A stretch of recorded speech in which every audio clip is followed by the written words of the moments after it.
Before you can take your Yamaha Grizzly out to that big buck, you've got to know where you're heading. And when you're out tracking a harvest, one of the best tools to have nearby is a Garmin handheld GPS. You know, the ability to have mapping has come so far to people today. You know, wearing it on your watch, having it on your phone, having it in your hand. It's amazing the technology advances that are out there. And it's something that in a deer tracking scenario that is invaluable. You know, everybody's gonna mark a stand that's using some of these and be able to understand where they're at, how to get to and from a location.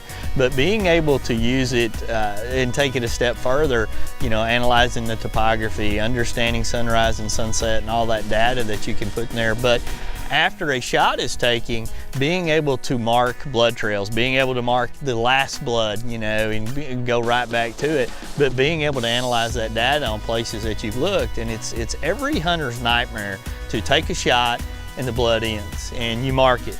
And then you go into that grid search that you hear about where 4 or 5 of your buddies are cutting back and forth. Well, if you'll use a handheld GPS, you can eliminate some of the areas and know that you covered them. Know that, hey, we got that quadrant, but oh my goodness, we missed this whole 200, 300 yard stretch right here, and it will tell you where some of those things are. So as you look at this little set of black lines right here, this is actually a track for a deer that was shot at in the evening. We took the shot way up here, and you can see the lines that go there. That's the actual blood trail, and that 003 number is where I threw a waypoint where we lost blood about midnight on that particular deer right there.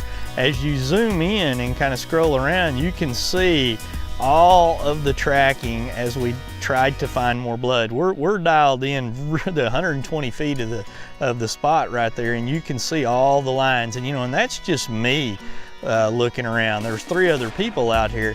Now, when you look at this and further analyze it, you know, this direction here, I never looked for blood. And then when you go back up here, I never looked for blood. So as you break that down that night after you go back and you're getting ready to track the next morning, you can begin to expand your searches to those areas of unknown, because this is a known. We didn't find the blood right there. Let's look in some of the areas of unknown and see what we might be able to find. Now, coming out of that type of a track at nighttime, would we have been able to figure that out where we, you know, looked and where we didn't? Possibly, but I guarantee you with a handheld like this, whether it's on your watch or right here, we were able to know exactly the areas that we missed.